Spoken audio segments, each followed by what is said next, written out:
গুরু গৌরাঙ্গ গন্ধর্বা গোবিন্দেব্য গণৈষ তুলসী যমুনা গঙ্গা ভক্তব্যস্য নমো নমঃ।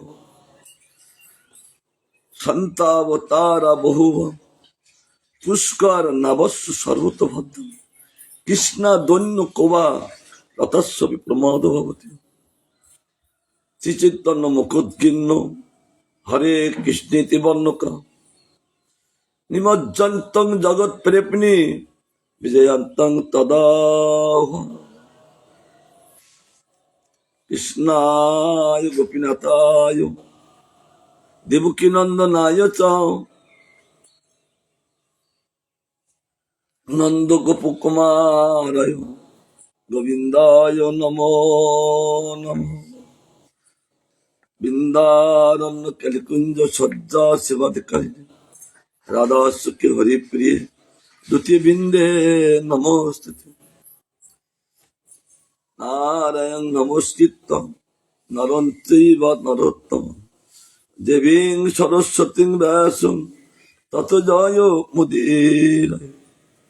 হরে কৃষ্ণ কৃষ্ণ কৃষ্ণ হরে হরে হরে রাম রাম রাম হরে হরে। গন্তে প্রণামে মঙ্গলাচরণ গুরু বিষ্ণু ভগবান তিনি রসপনায় বিষ্ণু বিনাশন আনাস হয় নিজ বাঞ্ছিত পুরাণ। যাই হোক, গুরু বিষ্ণু ভগবান জয়যুক্ত হন। আমাদের সেবা গুরু বিষ্ণু ভগবানের প্রীতি নিমিত্তি হোক, তিনি প্রসন্ন হন। আরাধ্য কে?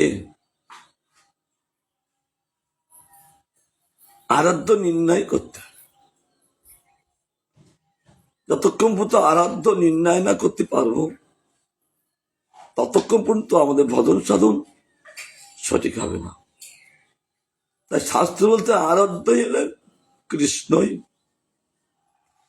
কারণ আরাধ্য ভগবান বোঝস তনায় শ্রদ্ধাম বৃন্দাবন রম্মা কাশীভূষণা বোধবোধ বর্গেন সকল। শ্রীমৎ ভাগবতং পুরমান মহলং প্রেমা উপত্তম। শ্রী চৈতন্য মহাপ্রভুর মদবিদং তত্ত্বতন পর। আরাধ্য তিনি এখন তিনি কে? মূর্তিমানি অবস্থান করছেন। তিনি ব্রজসত্তা নাই, তিনি নন্দমহারাজের পুত্র রূপী তিনি অবস্থান করছেন। আমাদের বেশি দূরে যেতে হবে না, আমাদের কাছেই তিনি এসে গেছেন। তিনি মূর্তিমান হয়েছেন, তাকে দর্শন করাই ভগবান ভক্তদের বুদ্ধিমত্তার কার্য। জীব তাকে লাভ না করলে জীবের সার্থকতা হবে না। তার জন্য তাকে লাভ করতে হবে। কি করে লাভ করতে হবে? তার উপায় কি? তার উপায় হলো সাধুসঙ্গ। যত সাধুসঙ্গ করব ততই আমরা তাকে লাভ করতে পারব। সাধুসঙ্গ বিহীন তাকে লাভ করা যায় না। কারণ গুরু বৈষ্ণব ভগবান তারা কোনো জায়গায় থাকেন না। তাহলে কোথায় থাকেন? যেখানে হরিকীর্তন সেখানে তারা।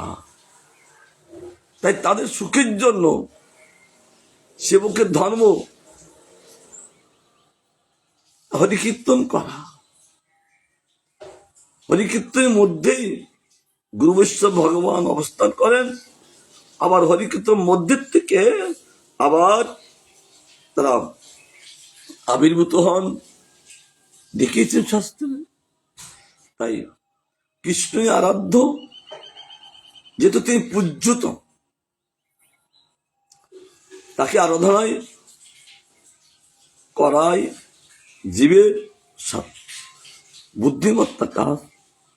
তাই শাস্ত্র বলছেন অত সর্বাবতারাং কারণং কৃষ্ণ উচ্চতে সহেব সর্বলোকানা মারাধ্য পুরুষোত্তম।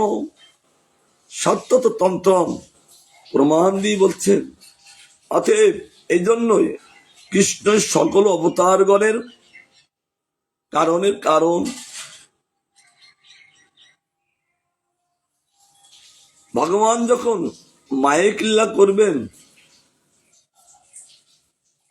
চিৎ জগতের লীলা তিনি নিত্যকাল করছেন। যখন মায়ের লীলা করবেন, মাইক ব্রহ্মাণ্ড তিনি প্রকাশিত করলেন, মাইক জীব তাদেরকে প্রকাশিত করলেন। আর তাদের জন্য, তাদের রক্ষার জন্য ভগবান তিনি অসংখ্য অবতার তিনি প্রকাশিত করলেন। কারণ ব্রহ্মাণ্ড রক্ষা করতে গেলে অন্য কেউ রক্ষা করতে পারেন না, একমাত্র রক্ষা করতে পারেন ভগবান। কারণ ব্রহ্মাণ্ড তো তার, তিনি ছাড়া কে রক্ষা করতে পারেন? তার জন্য বলছেন তিনি রক্ষা করেন, তিনি অবতার করে তিনি সব ব্রহ্মাণ্ড রক্ষা করতে লাগলেন, পালন করতে লাগলেন, জীব জাতিকে সুখী করতে লাগলেন। তাই তিনি বলছেন সকল অবতারগণের কারণের কারণ। সকল অবতারগণের কারণের কারণ বলতে একটা দুটো অবতার নয়, অসংখ্য অবতার। সৌনক ঋষি তিনি বললেন যে হে সুত, ভগবানের কতগুলো অবতার? তখন বললেন ভগবানের যে কত অবতার, কোনো সংখ্যা নাই, অসংখ্য অবতার। তো গোবিন্দ এত অসংখ্য অবতার করার এত কারণ কেন? কারণ ছিলেন তাই তিনি অবতার করলেন। তিনি সর্বলোকের আরাধ্য, তিনি কে? পুরুষোত্তম, পুরুষের উত্তম পুরুষ। এই অবতারগণ এরাও পুরুষ, কারণ জীব মাত্রই প্রকৃতি, আর ভগবান এলেও আদি পুরুষ। এই অবতারগণ সকলেই পুরুষ, আর পুরুষের পুরুষ, উত্তম পুরুষ, আরাধ্য ভগবান তিনি পুরুষোত্তম। তার ভজন না করলে জীব তিনি ধন্য হতে পারবেন না, তা মনুষ্যত্ব থাকবেন না। তাই বলছেন তিনি সর্বলোকের আরাধ্য পুরুষোত্তম। সঙ্গে সঙ্গে আবার বলছেন কুন্তী দেবী কে শরণ্য বা কে আশ্রয়? আমরা কার শরণ্য নেব? এই জগতে কেউ নেই যে আমি তার শরণ গ্রহণ করব। আর আমার আশ্রয় বা কে আছেন? এই চিন্তা করতে লাগলেন। বললেন কৃষ্ণ বিনা আশ্রয় নাই। তিনি আশ্রয় বিগ্রহ ভগবান, তিনি সকল জীবকে তিনি আশ্রয় দেন। সন্তানকে যেমন তার পিতামাতা তাদের আশ্রয় রাখেন, জীব মাত্রই ভগবানের সন্তান। তার জন্য সমস্ত জীবকে ভগবানে তার চরণে আশ্রয় দেন। তার চরণ হল পাদবীর একটা ধাম স্বরূপ, কোটি কোটি ভক্তদেরকে তিনি আশ্রয় দেন। তাই কুন্তী দেবী বলছেন কৃষ্ণ বিনা আশ্রয় নাই। নান্যাত্তব পদাম্ভোজাত পশ্যমি শরণাঙ্গী নাম বিব্রতাং নিত্য সংসার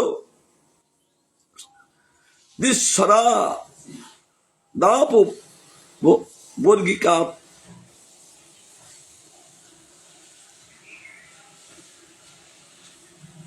হে কৃষ্ণ, মৃত্যু সংসার ভয়ে ভীত মনুষ্যদের পক্ষে আপনা মোক্ষপ্রদ পাদবত বিনা আর অন্য কোনো আশ্রয় দেখিতেছে না। আমি এইমাত্র দেখলাম জীব তো ছুটিতে মৃত্যু ভয়ে কোথায় যাবেন? কে ছুটেছিলেন? সমস্ত লোকগুলো সুদর্শন চক্রের ভয়ে দুর্বাসা তিনি ছুটেছিলেন। 1 বছর ধরে সমস্ত লোকপালগণের কাছে কাছে যে বলতে লাগলেন, আমাকে রক্ষা করে সুদর্শন চক্র থেকে, আমাকে রক্ষা করে। তারা ওই সুদর্শন চক্র দেখে সেই লোকপালগণ তারাও ভীত। আচ্ছা, যারা ভীত তারা তাকে কি করে রক্ষা করতে পারেন? সঙ্গে সঙ্গে বললেন, আমরা রক্ষা করতে পারি না, আমরা রক্ষা করতে না। তার জন্য তিনি 1 বছর ওই মৃত্যুর ভয়ে ছুটেছিলেন। জিন মাত্রই মৃত্যু সংসার ভয়ে তারা ছুটছেন, কিন্তু কেউ তার আশ্রয় নেই। আমি এই জীবের দুর্দশা দেখে আমি বুঝলাম, হে কৃষ্ণ, তুমি একমাত্র সমস্ত জীবের আশ্রয়। তোমার পাদপদ্ম বিনা আর অন্য কোনো আশ্রয় আমি দেখিতেছি না। তোমার পাদপদ্মই এলো অনন্ত কোটি জীবের আশ্রয়। ওহ, কুন্তী দেবী কি স্তুতি! পিসিমার স্তুতিতে ভগবান খুব প্রসন্ন হয়ে গেলেন। পিসিমা বলার সার্থকতা। পিসিমা জেনেছেন আমি কে।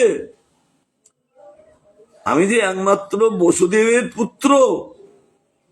সকলে বলেন আমি বাসুদেব, কিন্তু আমি কে? একদিন কুন্তিতেই বলছেন, কৃষ্ণ,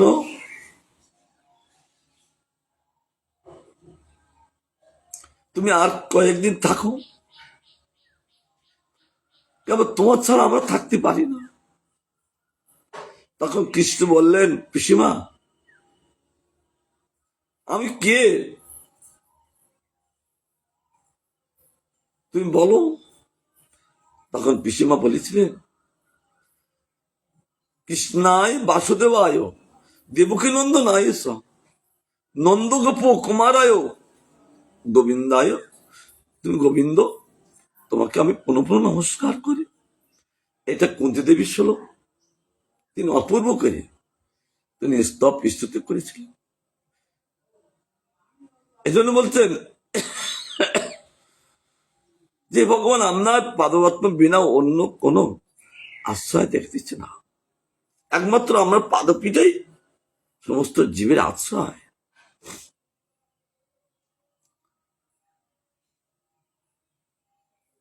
তপত্রয়েণাপি হতস্য ঘোরে সন্তপ্য মানস্য ভবাধনীষু পশ্যামি নান্যৎশরণং তদা তমাঙ্গিরি দন্তা দন্তাত পত্র দামিতাভি বর্ষা। এস অমৃত বর্ষণকারী আপনার পাদপদ্ম রূপ সত্তর বিনা সংসার মার্গে ত্রিবিধ তাপে সন্তপ্যমান জীবের পক্ষে অন্য কোন আশ্রয় আমি দেখিতেছি না। কারণ হে ভগবান, অমৃত বর্ষণকারী আপনার পাদপদ্ম কি করেন? অমৃত বর্ষণ করে। আর আপনার পাদপদ্ম হল সত্তর স্বরূপ। যখন বর্ষা হয় তখন চলতে চলতে কোথায় আশ্রয় নেয়, তার জন্য তারা ছত্র নেয়, ওই ছত্রের তলায় তারা আশ্রয় করে। তাই বলছেন আপনার পাদপদ্ম রূপ হলো ছত্র বিনা সংসার মার্গে, তিতাবতাতে সন্তপ্তমান জীবের পক্ষে অন্য কোনো আশ্রয় দেখতেছে না। ত্রিভুজ তাপে আধ্যাত্মিক, আদিদৈবিক, আদি ভৌতিক, এই তিনটি তাপে সন্তপ্ত। আগুন যেমন জ্বললে, আগুনটা কোথায় জ্বলছেন? চিত্তে। যখনই আগুন জ্বলছে, তিনটে তাপ এত উত্তপ্ত, সে সইতে পারছেন না। কোথায় যাবে? কোন জায়গায় যেইও শান্তি পাচ্ছেন না। যার চিত্তক্ষেত্র দাও দাও করে জ্বলছেন, তিনি কোথায় গিয়ে শান্তি পাবেন? এই জগৎ তো শান্তির জায়গা নয়। তার জন্য হঠাৎ করে তার বিবেক খুলে গেলেন। বিবেক খুলে যাওয়ার সঙ্গে সঙ্গে সে বুঝতে পারল, না, আমি আর অন্য জায়গায় যাব কোথায়? তিনি তার পাদপদ্মকে আশ্রয় করলেন, আর তিতাব জ্বালার থেকে তিনি উদ্ধার পেলেন, একটু শান্তি পেলেন। তারপর বলছেন, আমি আর এই গোবিন্দের পাদপদ্ম ছাড়া আর আমি বাইরে যাব না। বাইরে গেলে বিপদ, আবার ওই তিতাব দ্বারা আবার জর্জরিত করবেন। তাই বলছেন,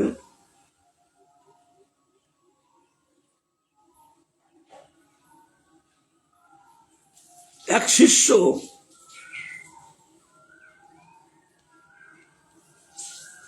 তিনি বিপদে পড়েছেন। বিপদে পড়িয়ে গুরুদেবকে ডাকছেন, অপার সংসার সমুদ্র মধ্যে নিমজ্জন তুমি শরণাং কিমুস্তি গুরু কৃপাল কৃপয়া বদৈ তৎ বিশ্বে সপাদ ভুজ দীর্ঘ নৌকা। আত্মে করে গুরুদেবকে বলতে লাগলেন, হে গুরুদেব, হে কৃপালু, কৃপা পূর্বক বলিয়া দেন, অপার সংসার সাগরের মধ্যে নিমগ্ন আমার কি কোনো আশ্রয় আছে? আমি তো অপার সংসার সাগরের মধ্যে ডুবে গেছি। আমি তো হাউডুবু খাচ্ছি। 6টি তরঙ্গ সেখানে। কি কি তরঙ্গ? জন্ম মৃত্যু, জরা ব্যাধি, ক্ষুধ পিপাসা, এই 6টি তরঙ্গ এই সংসার সাগরে। আমি এই 6টি তরঙ্গ আমাকে এমন করে ফেলে দিচ্ছে, আমাকে এমন করে ডুবি দিচ্ছে, আমি এর থেকে উঠতে পারছি না। মুক্ত কণ্ঠে গুরুদেবকে বলতে লাগলেন, আমি এর থেকে কোনো আশ্রয় কি আছে গুরুদেব? যদি আশ্রয় থাকেন, কোন যদি নৌকা থাকেন, আমাকে বলে দিন হে গুরুদেব। আত্মে করে তিনি বলতে লাগলেন। তার আত্মী দেখে গুরুদেব বলছেন, হ্যাঁ, বিশ্বনাথ শ্রীকৃষ্ণের পাদপদ্ম রূপে সুদীর্ঘ নৌকা, অর্থাৎ জাহাজেই তোমার একমাত্র আশ্রয়। হ্যাঁ শিষ্য, আছে আছে, সেটা বলুন। বলছে, বিশ্বনাথ, বিশ্বের নাথ তিনি, যে শ্রীকৃষ্ণের পাদপদ্ম রূপে সুদীর্ঘ নৌকা। ওই দেখো, ওই দেখো, তুমি দেখতে পাচ্ছ না? তোমার সামনে আছেন, কারণ তুমি অন্ধীভূত হয়ে গেছো। তোমার সামনে আছেন, দেখো দেখো। শুধু নৌকা না, জাহাজ, নৌকায় আর কটা লোক ধরে। তিনি এই জীবকে নিয়ে যাওয়ার জন্য তিনি জাহাজ নিয়ে এসছে। ওই দেখো তোমার সামনে তোমার ওই জাহাজ আছে, এই জাহাজে উঠি পড়ো, এই জাহাজে তোমার আশ্রয় হবে। সঙ্গে সঙ্গে গুরুদেব যখন বললেন, তার দিব্য জ্ঞান উদয় হলো, তখন তিনি সেই জাহাজে উঠলেন, উঠে একটু শান্তি লাভ করলেন। কারণ গোবিন্দের কাছে থাকলে জীব শান্তিতে থাকেন, গোবিন্দের কাছে না থাকতে পারলে জীব অশান্তিতে থাকে। যেহেতু এ জগৎটা হলো অশান্তির জগৎ, তাই বলছেন কৃষ্ণং বিনা নাস্তি সুখম কুতোপি, কৃষ্ণং বিনা নাস্ত ভয়ং কুতোপি, কৃষ্ণং বিনা নাস্তি গতি কুতোপি, কৃষ্ণং বিনা নাস্তি ধনং কুতোপি। কৃষ্ণ বিনা অন্য কোথাও হইতে সুখ নাই, কারণ কৃষ্ণই একমাত্র সুখ দান করেন। মাতা যেমন সন্তানকে তাকে সুখ দান করেন, তদ্রূপ কৃষ্ণই সমস্ত জীবকে তিনি সুখ দান করেন। কারণ সে সুখমস্তি, সকলকে সুখী করতে পারে, অন্য কেউ সুখী করতে পারেন না।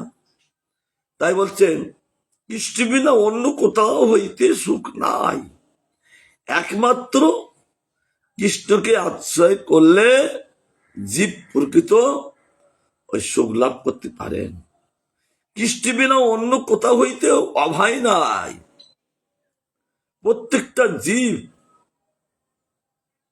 তারা বিপদের মুখে অবস্থান করছেন। কেউ বলবেন না আমি বিপদের মুখে অবস্থান করছি না। এই জেনে শুনে সমস্ত ব্রজবাসীগণ তারা কি করতেন, যখনই বিপদে পড়তেন তখনই বলতেন কৃষ্ণ কৃষ্ণ মা বাহু ভক্ত নমা ভয়ঙ্কর তবে এক ধৈর্যমানা নামপি বর্গসে সংচিতে। হে কৃষ্ণ, অর্জুন বিপদে পড়েছেন, তিনি কৃষ্ণকে ডাকলেন, কারণ কৃষ্ণ বিনা ওই বিপদের সময় রক্ষা করার আর কেউ নেই। কৃষ্ণ ভক্তদের বিপদে ফেলেন কেন? তারা নিরন্তর কৃষ্ণের সঙ্গে থাকেন, তাদেরকে তিনি এই বিপদে ফেলেন কেন? কারণ বিপদে না ফেললে কেউ ভগবানকে ডাকে না। তাই নিজের পার্শ্বদের দ্বারা তিনি জগতের শিক্ষা, কি শিক্ষা, তিনি জগতে কি শিক্ষা দিতে লাগলেন? বিপদ দিয়ে শিক্ষা দিতে লাগলেন।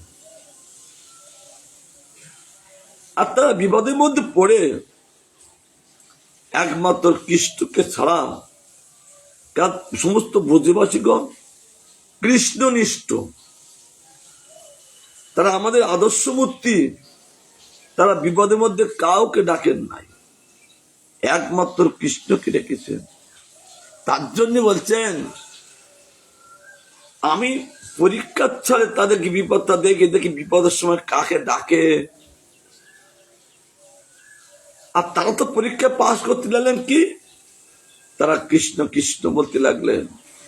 কৃষ্ণ বলছে মা ভই চিন্তা নাই, আমি তোমাদেরকে রক্ষা করব। ওহ কি সুন্দর কথা, যে আমি তোমাদেরকে রক্ষা করব, কারণ আমি ছাড়া এই জগতে রক্ষাকর্তা কেউ নাই। তোমরা যখন আমার স্মরণ গ্রহণ করেছ, আমি তোমাদের রক্ষা করছি। অভয় দাতা, ভয় নাই, ভয় নাই, তোমরা কোনো চিন্তা করো না, আমি তোমাদের এই জন্য কৃষ্ণ তাদেরকে প্রতি পদে পদে রক্ষা করেছে, প্রতি পদে পদে বিপদ দিয়েছে। বিপদ তিনি দেবেন কিসের জন্য? তার নিজ পার্শ্বদের দ্বারা জগতের শিক্ষা দেবার জন্য। এইটাই জানতে হবে। তাছাড়া তিনি কখনো বিপদ নিজ ভক্তদের দিতে পারেন না, কারণ নিজের লোক দ্বারাই জগতের শিক্ষা দিতে হয়, অপর লোক দ্বারা শিক্ষা দেওয়া যায় না। তার জন্য তারা প্রতি পদে পদে বিপদে পড়তেন আর কৃষ্ণকে ডাকতেন। কৃষ্ণ তাদেরকে রক্ষা করতেন, অভয় দান করতেন। তোমরা ভয় করো না। যত সময় তিনি এসে তাদেরকে তিনি রক্ষা করতেন। কৃষ্ণ বিনা অন্য কোথাও হইতে গতি নাই। আমরা গতির জন্য অনেকে আরাধনা করি, দেবতাদেরকে আরাধনা করি ওই গতি লাভ করার জন্য, কিন্তু তারা সেই ব্যক্তিকে গতি দিতে পারেন না, কারণ তারা গতিদাতা না। দেবতাগণ গতিদাতা না। তাহলে গতিদাতা কে? একমাত্র কৃষ্ণ। তার জন্যে তারা আর কাউকে আশ্রয় করেন না। তারা জানেন একমাত্র কৃষ্ণই আমাদের গতিদাতা। তিনি গতিদান করেন, উদ্ধার করেন, নিজে পাদুপত্রে সকলকে আশ্রয় দেন। তার জন্যই বলছেন কৃষ্ণ বিনা অন্য কোথাও গতি নাই, একমাত্র কৃষ্ণই গতি। কৃষ্ণ বিনা অন্য কোথাও হইতে ধন প্রাপ্তির সম্ভাবনা নাই। এই জগতে যারা ধনী হয়েছেন, ওই ধনটা কোথায় পেয়েছেন? ওই ধনরূপী কে আছেন? ওই ধনরূপী আছেন লক্ষ্মী দেবী। তা লক্ষ্মী দেবী ঘরের ধন নাকি? কৃষ্ণের ধন। ওই লক্ষ্মী দেবী কে পাঠান কৃষ্ণ, যাও তার কাছে, ওর কাছে যাও, তুমি তাকে এত সুখী করো। তখন লক্ষ্মী দেবী এসে তাকে সুখী করেন ধন দিয়ে। এই জন্য বলছেন কৃষ্ণ বিনা অন্য কোথাও তো ধন প্রাপ্তির সম্ভাবনা নাই। যদি কেউ ধন লাভ করতে চাও তবে কৃষ্ণকে আরাধনা করো, কারণ তিনি ধনদাতা। তিনি একমাত্র ধন দিতে পারেন, অন্য কেউ ধন দিতে পারেন না। যদি কারো কাজ চাইতে হয়, যেমন নারীটা, স্ত্রীটা, তারা দ্বিতীয় কারো কাছে চায় না, তার পতির কাছে চায়, পতি তাকে দিয়ে সুখী করেন। আর আমাদের জগৎপতি কৃষ্ণচন্দ্র, যদি কিছু প্রয়োজন হয় কৃষ্ণ বলছেন আমার কাছে চাও, আর আমার কাছে যদি না চাও অন্য কারো কাছে চাও, তাহলে তোমার ব্যভিচারী সংজ্ঞা আসবে। তার জন্য ভক্তগণ তারা কারোর সঙ্গে বলেন না, কারোর কাছে জানেন না।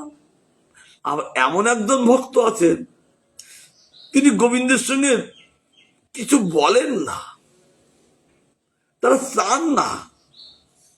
এটা পার্বতীও আর মহাদেব তারা আকাশপথে যাচ্ছিলেন, আর পুষ্পভদ্রা নদীর তীরে মার্কণ্ড ঋষি তপস্যা করছিলেন। তাকে দেখে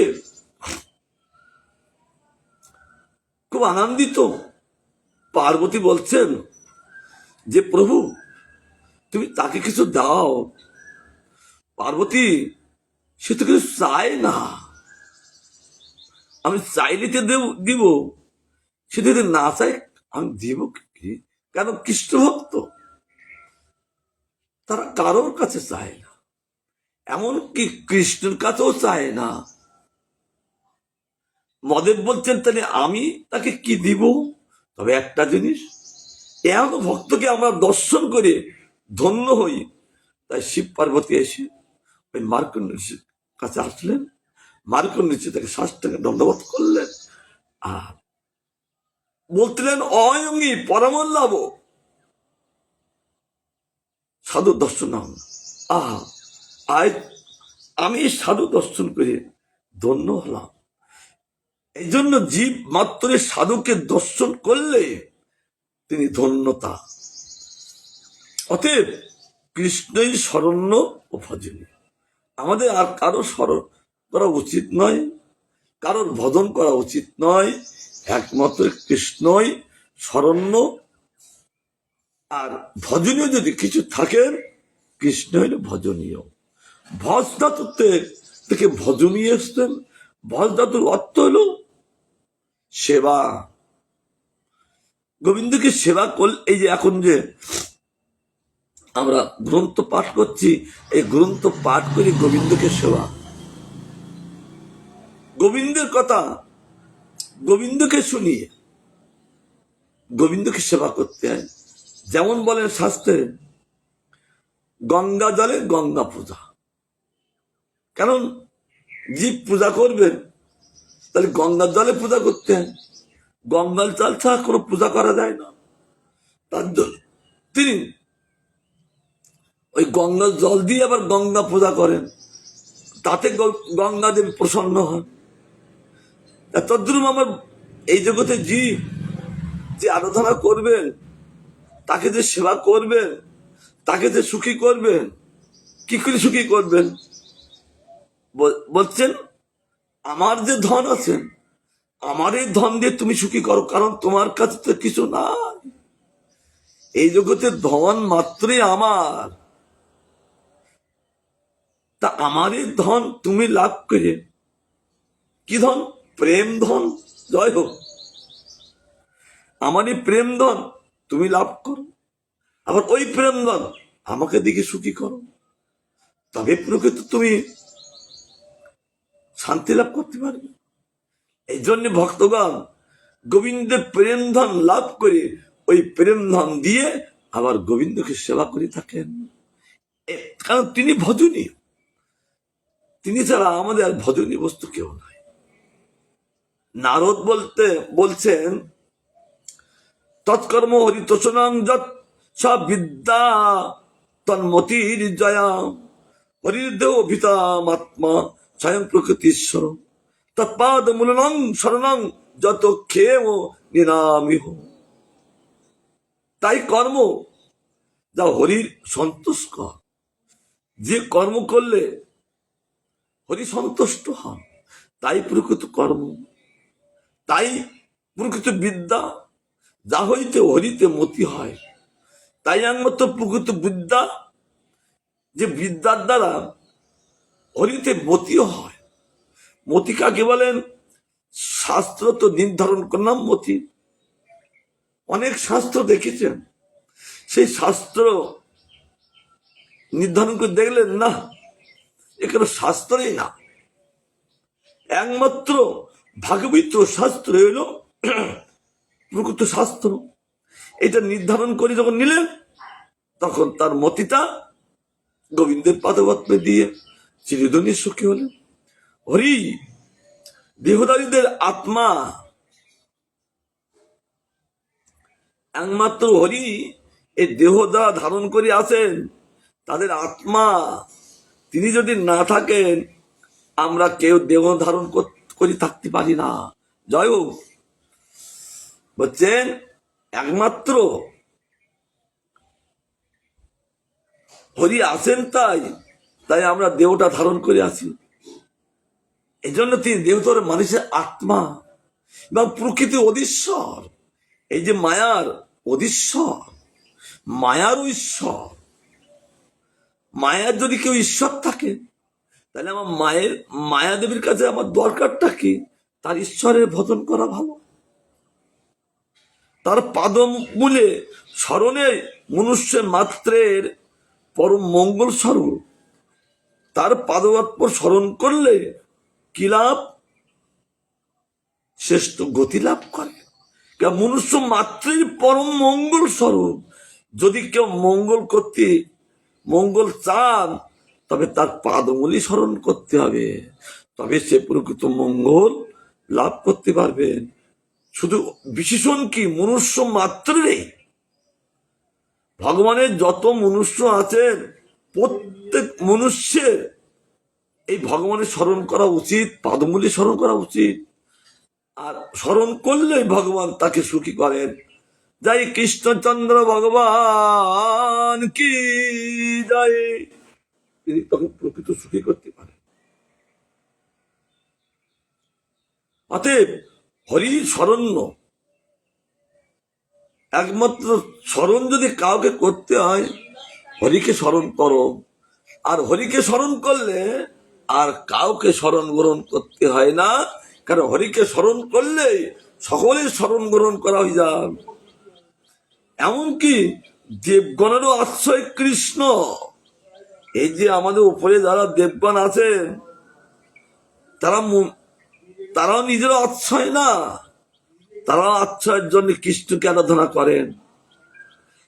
তাই আমাদের উপরে যতগুলো লোক আছেন সে কৃষ্ণকে যদি তারা আশ্রয় করেন, তাহলে মত্তলোক কি করবেন? মত্তলোক তারই আশ্রয় করবেন, কারণ তিনি ছাড়া আশ্রয় দ্বিতীয় কেউ নাই। শুকবাক্য অলব্ধান্নোত্তর শরণা শরণং যজুরুচ্চতম। মিথ্যাচুরের ভয়ে দেবগণ অন্যত্র কোন আশ্রয় না পাইয়া অচ্যুতেই শরণ গ্রহণ করিলেন। কারণ দেবগণ প্রতি পদে পদে বিপদে পড়েন, আবার ছুটি থাকেন, ছুটে ছুটে হয়রানি হয়ে যান। তারপরে তারা কাজ তখন বিবেক বুঝতে পারেন না, আমি আর ছুটে করিতয় যাবো, বৃত্তাচুর আবার ধরিয়ে ফেলছেন, যেখানে ছুটছেন বৃত্তাচুর ছুটিছেন। তখন লাস্টেই অচ্যুতে স্মরণ গ্রহণ করলেন।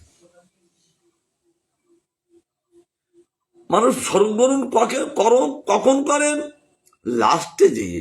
যদি ফার্স্টের যদি স্মরণ গ্রহণ করেন তাহলে তাকে আর ছুটি হয় না, ছুটি ছুটি হয় না, দম লেগে গেছেন, তথাপি ছুটছেন, তথাপি তিনি নিজেকে রক্ষা করতে পারছেন না। জীব কখন বুঝতে পারে? যখন বিপদে পড়েন। বিপদে না পড়লে তারা বুঝতে পারেন না। কিন্তু দেবতাগণ নিতান্ত স্বার্থপর, ওই বিপদে পড়লেই তারা ভগবানকে স্মরণ করে, বিপদে না পড়লে ভগবানকে স্মরণ করে না। এটা ভগবান নিজেই বলেছেন। যখন হিরণ্যকশিপুর ভয়ে তারা রাজ্যচ্যুত হয়ে দিকে দিকে ঘুরছে, তখন বলছেন আমরা এই কতদিন ঘুরবো, আমরা যদি সেই ভগবানের স্মরণ গ্রহণ করি, কিন্তু আমাদের কথা তিনি, আমরা যদি তাদের ডাকি যে বিপদ থেকে আমাদের রক্ষা করুন, কিন্তু আমাদের ডাকে তিনি আসবেন না। তাহলে কার ডাকে আসবেন? তার জন্য ব্রহ্মার কাছে যেতেন সত্যলোক। সত্যলোকে যেয়ে সে ব্রহ্মার সঙ্গে সব কথা নিবেদন করলেন। তাদের দুঃখ দেখে ভগবান দেবগণ সহ তারা কৃষ্ণমূর্তি চেয়ে তারা যেয়ে ওই প্রসক্ত মন্ত্রে ভগবানকে স্তুতি করতে লাগলেন। ভগবান তাদের স্তুতিতে সন্তুষ্ট হয়ে বলছেন, হে দেবগণ, আমি তোমাদের ডাকে আমি যাব না, কারণ তোমরা যখন বিপদে পড়ো শুধু আমাকে ডাকো, এই জন্য তোমার ডাকে আমি যাব না। নিতান্ত আমার ভক্তের যখনই তিনি কষ্ট দেবেন হিরণ্যকশিপু, তখনই আমি যাব। কেন আমার ভক্ত তারা কখনো আমাকে বিপদে হোক অন্য সময় হোক তারা নিরন্তর আমার স্মরণে থাকে। তারা বিপদের সময় শুধু আমাকে ডাকেন না, তারা নিরন্তর আমাকে, তারা আমার পদপদ্মকে আশ্রয় করিয়াছেন। তোমরা তোমার পদপদ্ম আশ্রয় করি নাই, তার জন্য তোমার বিপদে পড়ো। আর প্রহ্লাদ আমার পদপদ্মকে আশ্রয় করিয়াছেন, তার জন্যে যিনি পদপদ্মকে আশ্রয় করিয়াছেন সে তো বিপদে পড়েন না। বিপদ আমি তাকে ফেলি, তথাপি আমার পদপদ্ম ছেড়ে তিনি কোনো জায়গায় যান না, নিরন্তর তিনি গোবিন্দের পদপদ্মে থাকেন।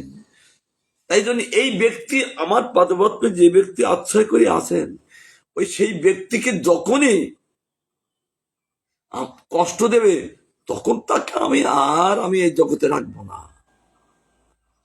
তাহলে এবার বুঝুন কে শরণ্য, কে গোবিন্দকে আশ্রয় করে আছেন। বিপদে পড়িও তিনি ভগবানকে ডাকেন না। তিনি নিরন্তর জানেন তিনি রক্ষা করা মালিক, তিনি আমাদের অন্তরে বসে তিনি আমাদেরকে রক্ষা করছেন। তার জন্য তিনি বিপদে পড়ে তিনি ডাকেন না, তিনি জানেন রক্ষা করছেন। তা বিপদ হোক আর আপদ হোক আর যত ঝঞ্ঝাট হোক, তারা কখনো দুঃখের সময় যে ভগবান আমাকে রক্ষা করুন বলেন না। তিনি জানেন যতই বিপদ, যদি যা কিছু যেচ্ছেন না কেন, আমার পরীক্ষা করছেন। তার জন্য তিনি তার পাদপদ্ম ছাড়ে না। এরকম একটা ঘটনা কি হয়েছে, এক ব্রাহ্মণ তিনি ওই গিরিদাস সেবা করতেন। তার স্ত্রী, ছেলে, মেয়ে, একটি গাভী আর নিজে, 5 জন পরিবারে আছেন। কিন্তু নিরন্তর ওই গিরিদাস সেবা করে তিনি অবস্থান করেন। ওই গিরিদাসকে সেবা করতে করতে চোখের জলে ভাসেন। তার আত্মীয় উৎকণ্ঠা দেখে ভগবান খুব প্রসন্ন। ভগবান বলছে তবে তো পরীক্ষা করতে হবে, দেখি পরীক্ষা পাশ করতে পারেন কিনা। কারণ ভগবানের পরীক্ষা হলেন অগ্নি পরীক্ষা। অগ্নি পরীক্ষা কাকে করেছিলেন? রামচন্দ্র সীতাকে দ্বারা অগ্নি পরীক্ষা করে দেখিয়ে দিয়েছিলেন এই জগতের জীবকে, দেখো আমার কাছে যারা আসবেন আমি সীতার মতন অগ্নি পরীক্ষা করে নিব। অর্থাৎ আগুনে স্বর্ণ ফেললে যেমন উজ্জ্বলতা হন, আর স্বর্ণ না হলে উজ্জ্বলতা হন না। তার জন্য আগুনে ফেলেন কেন? যে অরিজিনাল স্বর্ণ কিনা। আর আমাকে অরিজিনাল ভজন সবকিছু ফেলে দিয়ে আমাকে এরকম ভজন করছি কিনা, সঠিক ভজন করছেন কিনা, তার জন্য ভগবান ওই অগ্নিতে ফেলেন। আর যতই অগ্নিতে ফেলেন আর অগ্নির স্পর্শ পেয়ে স্বর্ণ যেমন উজ্জ্বলিত হন, আর তদ্রূপ ভক্ত ওই উজ্জ্বলিত হয়ে যান। তার জন্য ভগবানের পরীক্ষা, অগ্নি পরীক্ষা মানে কেন? অগ্নিতে ফেললে পুরো তো খাঁটি জিনিস থাকে আর ময়লা জিনিস পুড়ি যায়। এই জগতে যত যা কিছু আছে গায়ে লেগে থাকলে সেইগুলো পুড়িয়ে দেয়, আর সঠিক বস্তু থেকে যান। আর সেই ব্যক্তি নিরন্তর গোবিন্দকে সেবা করে থাকেন। তার জন্য সেই ব্যক্তিকে তিনি পরীক্ষা করতে লাগলেন। বলে, তুমি আমাকে যে সেবা করছো, আমার সেবা করলে তোমার বিপদ হবে। তাই নাকি? দেখি কেমন বিপদ আমি দেখি। এই তোর গাভীটা মরে যাবে। তা যাক, ওই গাভীটা কি আমার? ওই গাভীটা আমি কোথায় পেয়েছি? আপনি দিয়েছেন, আমি পালন করছি, আপনি নিয়ে নেবেন, তাতে আমার কোনো দুঃখ নেই। সঙ্গে সঙ্গে গাভীটা মারা গেল। তিনি তিল মাত্র দুঃখ করছেন না, কারণ আপনি দিয়েছেন, আপনি নিয়েছেন, তাহলে আমি কেন দুঃখ করব? এই জগতে আমার কোনো বস্তু নাই, সবই আপনারই বস্তু, আপনি দিয়েছেন, তার জন্য আমি কেন দুঃখ করব? আপনি আমাকে দিয়েছিলেন, আমি পালন করেছি, আপনি নিয়েছেন, আমার কোনো দুঃখ নেই, কারণ আপনার জিনিস আর আমিও আপনার। জয় হোক। বলছেন আমি তো আপনার, তাহলে জিনিসগুলো সব আপনার।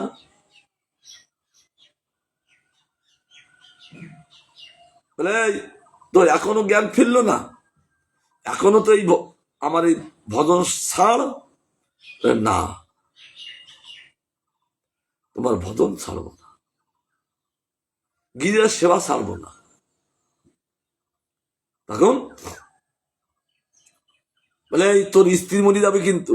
তা যা, স্ত্রীকে আমার তুমি দিস, এই সংসারটা তো তোমার, আমি এই সংসারটা রক্ষা করছি, তুমি দিয়েছো, তাহলে তোমার বস্তু আমি রক্ষা করা, আমার রক্ষা করা উচিত। কি তত্ত্বজ্ঞানে প্রতিষ্ঠিত। তা স্ত্রী তুমি দিয়েছো, তা তুমি নিয়ে নেবে, তা আমার কি দুঃখ? স্ত্রী মরে গেল, তিল মাত্র দুঃখ করলেন না, একমাত্র প্রাণ মরে তিনি গিরিরাজের সেবা করে চলেছে। বলে তোর গাবি গেল, স্ত্রী গেল, এখনো তোর বিবেক খুললো না? বলে আমার বিবেক তো খুলি আছে, আমার বিবেক কপাট দেওয়া নেই, বিবেক খোলা। তার জন্য আমার তো বিবেক খোলা, তাহলে আমার বিবেক কেন খুলবে না? খুলি তো আছে, খুলি আছেন বলে আমরা সেবা করছি। যদি বিবেক যদি না খুলতেন তাহলে আপনাকে সেবা করতে পারতাম না। কি তত্ত্বে প্রতিষ্ঠিত। দেখতে তার মেয়েটা মারা গেল, তিল মাত্র দুঃখ করলেন না। বলে আমি দেখতে দেখতে তিনজনকে আমি হরণ করেছি, তা তোমার এখনো বিবেক খুললো না? বলে বিবেক তো খুলি আছে, আবার বিবেক খোলার কি দরকার? দেখতে ছেলেটা মারা গেল,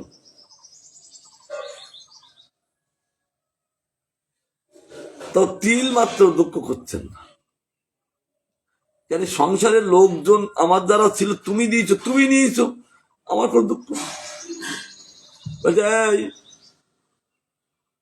এবার তোর পালা, দেখি আমার কিরকম পালা আমার আসেন। তিনি তখন ওই ভগবানকে মাথায় করে নিয়েছেন, দেখি আমার পালা কি করে আসেন। তখন ভগবানকে মাথায় কে নিয়েছে, তার আর ভগবান মৃত্যু দিতে পারলেন না। ভক্ত যেমন, ভগবান যেমন পরীক্ষা করেন, আর ভক্ত ওই ভগবানের পরীক্ষা জেনে তিনি ভালো রেজাল্ট করেন।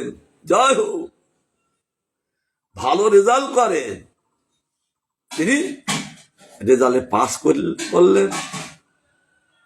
দেখতে দেখতে রথ চলে আসলেন, সেই ব্রাহ্মণকে রথে করে গোলক বৃন্দাবনে নিয়ে যাচ্ছে।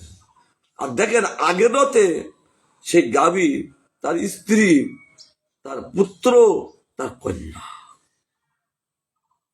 এই জন্য ভগবান পরীক্ষা করে, দেখি বিপদের সময় কার স্মরণ গ্রহণ করেন। তিনি তো নিরন্তর আমার স্মরণ গ্রহণ করছেন, দেখি বিপদের সময় কার স্মরণ গ্রহণ করেন। এরকম আটটা কাহিনী। কেমন যে রাম ভক্ত দুইজনই মিলে, তার স্ত্রী আর সেই রাম ভক্ত, তারা নৌকাকে অন্যত্তরে যাচ্ছেন। সেই নৌকায় অনেকে আছে, সেই নৌকায় যে একজনে যত নৌকা তো মাঝি তো নিয়ে যান না, নৌকোটা ভরে গেলে তারপর তিনি পার করায়। যখন নদীর মাঝখানে গিয়েছেন, এইবার কাল বৈশাখী ঈশান করে ঝড় উঠেছে, বিপদের আশঙ্কা, এখনই নৌকা টলটল করছে, ডুবিয়ে যাবে। সেখানে খ্রিস্টান ভক্ত ছিলেন, মুসলিম ভক্ত ছিলেন, দেবদেবীদের পূজা করেন তারাও ছিলেন, আর এই রাম ভক্ত। তারা বিপদে পড়ে তারা তাদের নিজ নিজ আরাধ্যকে স্মরণ করতে লাগলেন। রাম ভক্ত নিরন্তর তিনি নাম জপ করে চলেছেন, তিনি কখন ডাকছেন না। তার স্ত্রীর মধ্যে কি ব্যাপার? সকলে নিজ নিজ ভয়ে তারা নিজ নিজ আরাধ্যকে স্মরণ করছেন, আর তুমি কিছু করছো না কেন? রাম ভক্ত বলছেন, আমি একে কি করে বোঝাবো? আবার না বোঝালে নয়, না বোঝালে আমাকে আবার বারবার বলতে থাকবে। তার জন্য রাম ভক্ত তার স্ত্রীকে ধরে তিনি নদীতে ফেলতে যাচ্ছেন, আর মেয়েটা তিনি হাসতে লাগলেন। এই তুমি হাসছো কেন? আমি তোমার নদীতে ফেলে দেবো, তোমার ভয় লাগছে না? বলে না, কারণ আমি তোমার পত্নী, তুমি আমাকে কখনো ফেলতে পারো না। বাহ, আমার প্রতি তোমার যদি এত বিশ্বাস, আমারও তদ্রূপ। আমার রাম কখনো ডোবাবে না। জয় হোক। আমার রাম কোনোদিন আমাকে ডোবাবে না।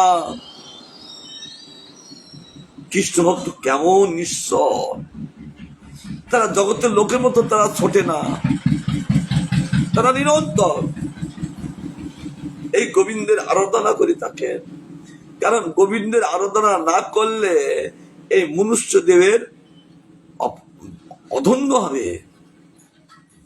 কারণ দেহটা পেয়েছে গোবিন্দের সেবার জন্য, এই দেহটা অন্য কোনো কারো সেবার জন্য এই দেহটা আমরা লাভ করিনি। এই দেহটা আমরা লাভ করলাম গোবিন্দ সেবার জন্য। কারণ এই দেহটা গোবিন্দ আমাকে দিয়েছেন ওই গোবিন্দ সেবা করার জন্য, অন্য কোনো কারো সেবা করার জন্য না। এই জন্য এই দেহটা আমার গোবিন্দ সেবা করতে হবে। আরেকটি বলছেন, চতুষ্পিনী ভব ইচ জীবাস তাপত্রয় নাবি হতা ন শর্ম আত্মন লবন্তে ভগবান স্তবাঙ্গির ছায়াং সবিদ্যা মত আশ্রয়েম। এই জন্য দেবগণ বুঝতে পেরে তারা আর কখনো কারো স্মরণ বরণ করেন না। দেবতাগণ যখন বুঝতে পারলেন, কিন্তু দেবতাগণকে যারা আরাধনা করেন তাদের বোঝা উচিত তারা আর কারো স্মরণ গ্রহণ করেন না, একমাত্র গোবিন্দই তাদের শরণ্য। তাহলে জীব মাত্রই তাহলে তাদের আরাধনা না করে ডাইরেক্ট গোবিন্দকে স্মরণ করলেই প্রকৃত ধন্য। তাই বলছেন দেবগণ বলিলেন, হে বিধাত, হে ভগবান, হে এসো, ইহ সংসারে তীরবিদ তাপে তাপিত জীবগণ কোন ক্রমে শান্তি লাভ করতে পারে না। ইহ জগতে ত্রিভুত তাপে তাপিত জীবগণ, কি কি তাপ? আধ্যাত্মিক, আদি দৈবিক, আদি ভৌতিক, এই তিনটে তাপে জীব জর্জরিত। দাও দাও করে চিত্ত জ্বলছেন। কি কি তাপ, কিভাবে তারা জ্বলছে? আদি দৈবিক, দেবতাগণ তাকে পরীক্ষা করতে লাগলেন, কষ্ট দিতে লাগলেন। তার জন্য তার চিত্তটা দুঃখ আগুনে চলছে। অন্য ভূতের যারা যে তাপ চলছেন, একটি ষাঁড় এসে তাকে গুটিয়ে ফেলে দিল। কি কষ্ট, কি কষ্ট!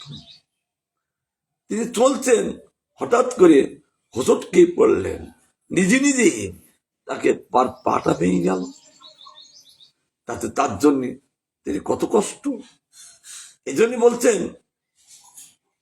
তারা তাপিত জীবগণ কোন ক্রমে শান্তি লাভ করতে পারে না। কারণ ওই জ্বালার থেকে তিনি শান্তি লাভ করতে পারছেন না। জ্বালা যন্ত্রণা একবার করতেই থাকেন, তারা দুঃখ সাগরে ভাসতে থাকেন। আমরা এইমাত্র জানলাম যে একমাত্র শান্তি আপনি। সেই কারণে হে ভগবান, আমরা বিদ্যার সহিত আপনার চরণ কোমলের ছায়াকে আশ্রয় করি। আমরা আমাদের যে বিদ্যা আছেন, এই বিদ্যার সহিত আপনাকেই আমরা আশ্রয় করিতেছি। কারণ আপনি ছাড়া, আমরা চরণ কমল ছাড়া আমাদের আর আশ্রয় নাই। একমাত্র আপনার চরণ কমলই একমাত্র আশ্রয়। তাহলে দেবগণ যদি বুঝে সেই ভগবান চরণ কমলে যদি আশ্রয় গ্রহণ করেন, তাহলে জীব কেন বুঝতে পারছেন না? জীব হল তত্ত্বমূর্খ, তত্ত্ব জানে না। তার জন্যে নিজের দোষে নিজেই কষ্ট পাচ্ছেন, অন্য কোনো দোষ না। যখন নিজের দোষে নিজে যখন কষ্ট পাচ্ছেন, তখনই বুঝতে পারবেন, যেমন দেবতাগণ বুঝিয়েছেন। বুঝেই তারা সেই গোবিন্দের চরণ কমলে আশ্রয় ছাড়া আর তারা কারোর চরণ কমলে আশ্রয় গ্রহণ করছেন না। তার জন্যে জগৎসৃষ্ট ব্রহ্ম আশ্রয় রক্ষ কৃষ্ণ, তিনিও বলেছেন আমরা গুরু বৈষ্ণবের করুণা হলে আমরা আবার আস্বাদন করব, তিনি প্রসন্ন হন। কৃষ্ণায় বাসুদেবায় হরয়ে পরমাত্মনে পুনত ক্লেশ নাশায় গোবিন্দায় নমো নমঃ।